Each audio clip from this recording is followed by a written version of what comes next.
What strange thing have you witnessed/experienced that you cannot explain? Years ago my dad's uncle passed away. Years before that, said uncle got my parents a fancy bottle of tequila from Mexico and it's been on the front room display shelf with a bunch of other dust covered sculptures and glasswork for at least 12 years. It's out of reach and under shade. No one in my immediate family drinks. On the day of his passing, I'm in the front room reading, and my dad's doing his taxes. We get a phone call with the bad news. My dad continues his taxes while letting me know his uncle passed in a few short words. Not 30 seconds later, and the tequila bottle his uncle got my parents starts playing music. This is odd to me, because I thought it was just a bottle. So I ask, do we have a music box? My dad continues his taxes and tells me the bottle has a music box built in. And that was the only reason he kept it. I clarify, did you wind it recently? And he just keeps filing and says nope. And I was ready to leave it at that, but he says still all casually occupied. I imagine Uncle David wanted to say goodbye one last time.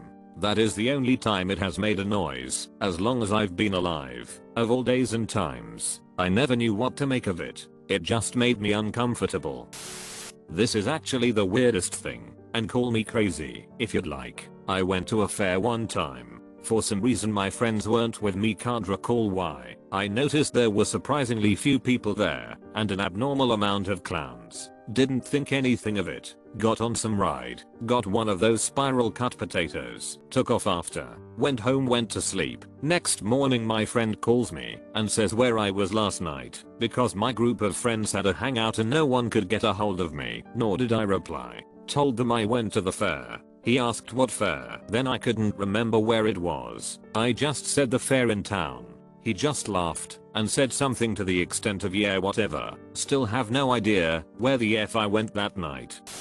I once had this dream. I woke up, did my normal stuff, then walked into the bathroom. I knew that something was off and that this was a dream, but I followed through. I look in the bathroom mirror and the most terrifying thing is in my reflection. I scream and wake up. It is now dark outside. I go to my bathroom to wake up and splash some water on my face. Hesitantly look in the mirror. Same thing happens. I wake up again, refusing to look in my mirror. It felt like hours. I waited for the dream to end. I eventually went into the bathroom, looked in the mirror. Same terrifying reflection. I wake up again, walk past the bathroom, go talk to mother. Everything in my house was F edition. It was all very dark. Standing alone in kitchen. I'm terrified. None of this feels like a dream at all. I wake up, do my normal thing. Don't look in mirror. Go to school. Everything is normal. I go to bed. Wake up. I finally actually wake up. I dreamt an entire school day. I ask everyone about if any of the shit I remember happening actually happened. It didn't. I still am waiting to look in the mirror and wake up in my bed again just to repeat the hell that experience was. Like other people, I occasionally have very prophetic dreams. They always are about something tragic, but I'll describe my most vivid one. About 5 years ago I had a dream I was in a horrible 3-car accident with my then GF and my younger brother. The car was totaled. There was smoke. My GF and my brother went to the hospital and I died because I was pierced through the head with some sort of rod. Fast forward 2 years later, and my brother and I get a ride from girlfriend to go to a graduation party for a mutual friend. GF pulls out into an intersection. I immediately recognize everything from the dream and I flinch to the left. Everything goes black for me for a few seconds after that. But when I regain consciousness I look around and see the exact same scene as in my dream, except I lived. The car we were in was totaled. There was smoke from the other 2 cars involved, and a rod that went through the windshield about 6 inches to the right of my head. It was the most intense moment of my life. Since then I have always kept track of my dreams and paid very close attention to them.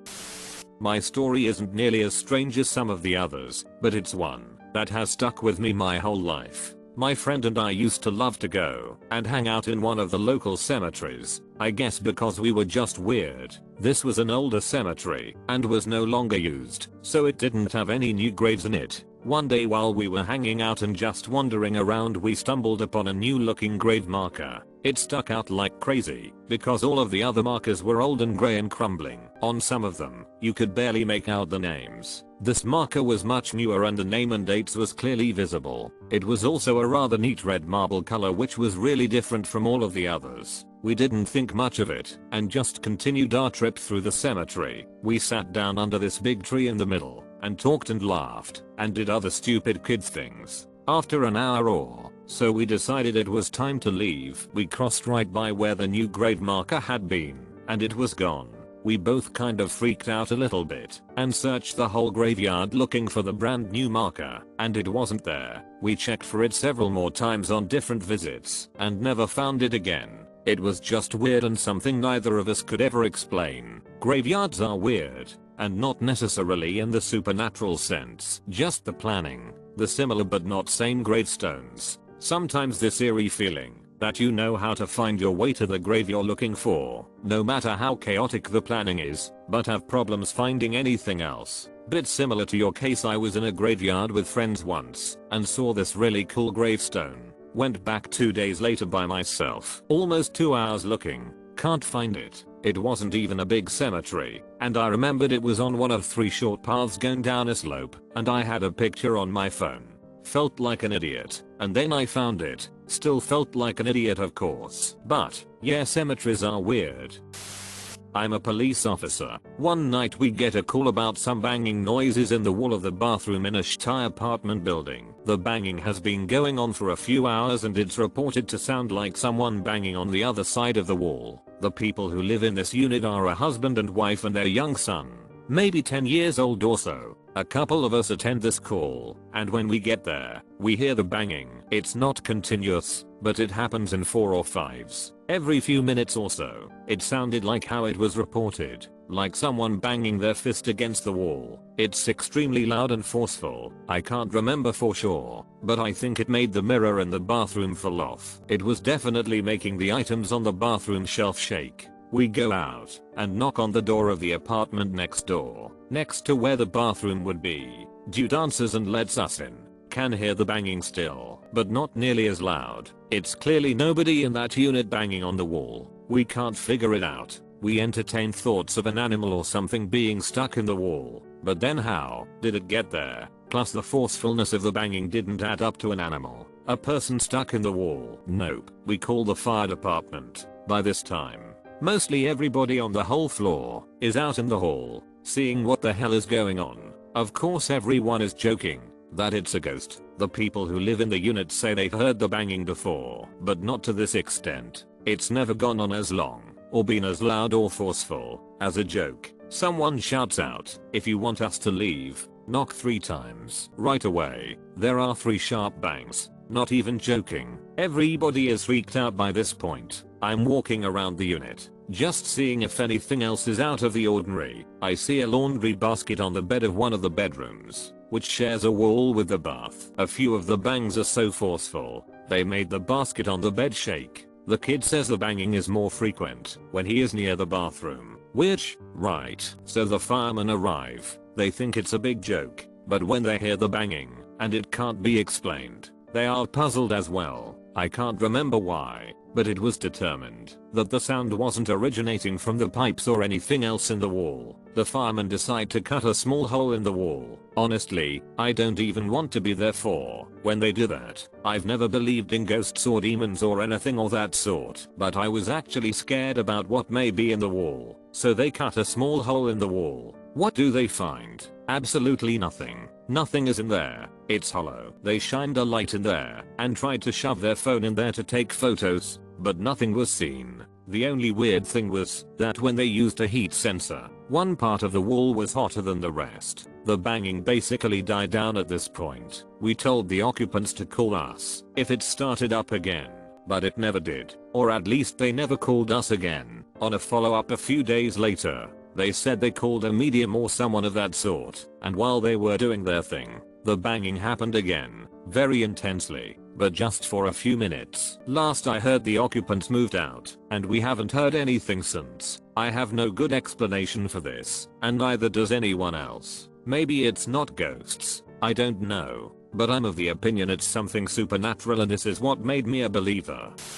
In the summer I sometimes volunteer as a cabin leader at a summer camp for youth. some of whom are troubled. Last summer we had a kid who got random fits of rage and he would take it out on anything he could. We later found out he had hid his meds from the staff nurse because he came on a bus without any guardians. Obviously this withdrawal had major side effects. His fits started to get more and more extreme, and one day during the daily nap time he erupted at full force and started breaking everything he could and ran out of the cabin, and I was sadly the only person there at the time due to a staff meeting that was occurring. I called another cabin leader who was in the cabin next to ours, and he ran out to find the camper because at this point my whole cabin of about 10 kids were panicking and worried, so I felt uncomfortable leaving them alone. During and after the fit, a few of my heavier sleepers stayed asleep, and about 5 minutes later one of them woke up crying and screaming. Most young boys have a sort of pride issue with crying in front of other boys their age, so he asked if he could talk to me along on the cabin's porch. I agreed and walked him out, telling the other campers to try to go back to sleep. He ended up telling me that he was having a nightmare about a skeleton. He didn't say much else about the dream, because that wasn't the bad part. The bad part was that he ended up describing to me what was essentially sleep paralysis. I told him about it, and he had no idea what it was and was begging me to call his mom to come get him, because he said he felt like something was there trying to get him. I ended up researching sleep paralysis with him, and showed him everything I could to assure him that nothing was out to get him, and explained the science behind it. Here's where it gets weird and still freaks me out to this day. We later had a staff meeting for those who missed the earlier one, and I found out that, while all of this was happening, another boys' cabin and a girls' cabin on the other side of camp each had a camper wake up with sleep paralysis, both describing different nightmares, both having to do with a skeleton. I also later had found out that the cabin leader who had went looking for our "runaway camper" had found him in a grove of trees talking what he called gibberish, and he was hitting a stick against a tree. We called his parents, who explained his situation in more detail, and we found out about him hiding the meds, and we got him calmed down, and the rest of the week went smoothly. After he left we ended up finding a small drawing pad we had seen him using throughout the weeks with very strange drawings in it. Nothing looked like anything. There wasn't anything graphic or anything about them that was threatening, but for some reason it just seemed unsettling to us all, almost like the drawings extremely young children do when they scribble. We called his parents, and we offered to ship it to them, but they said he didn't want it. A more skeptical cabin leader ended up burning it because of the situations that happened in the week. I don't really get scared by supernatural stuff, but this was honestly the weirdest / scariest thing I've ever seen my entire life, and I wouldn't even believe it had I not witnessed it myself, and the horror in everyone's faces that were involved.